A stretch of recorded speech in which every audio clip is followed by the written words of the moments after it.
Lakini kama mnavyojua, ofisi ya Rais Ikulu ndani yake kuna mfumo wa Sema na Rais, na kupitia Sema na Rais tunapokea changamoto mbalimbali ambazo tunaendelea kuzitatua. Katika kipindi tu hichi cha siku 100 tumepokea malalamiko 1928 ambapo 63.6% yamepatiwa ufumbuzi na mengine 36.4% yanaendelea kufuatiliwa kwa wahusika kushirikiana na taasisi husika.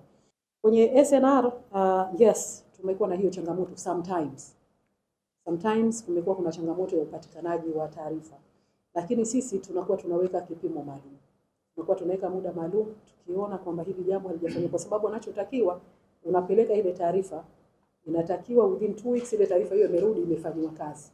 Kwa hiyo bado kuna changamoto ambazo zinatokea, na sisi kama SNR tunawaandikia tena kuwakumbusha. La kama hilo linakuwa halijakuwa limetekelezwa na tunaona kuna msingi wa hoja kwenye maeneo haya, basi wale ambao watakuwa katika capacity ya mwenyewe Mheshimiwa Rais, tunawasubmit kwa Mheshimiwa Rais, lakini wale ambao watakuwa chini ya utendaji wa katibu mkuu, makatibu wakuu wamekuwa wakichukua hatua mbalimbali. Na uzuri wa mfumo huu unaeleza nani kafanya, nani hajafanya. Kwa hiyo makatibu wakuu wanapewa kazi na wao wamekuwa wakichukua hatua stahiki kwenye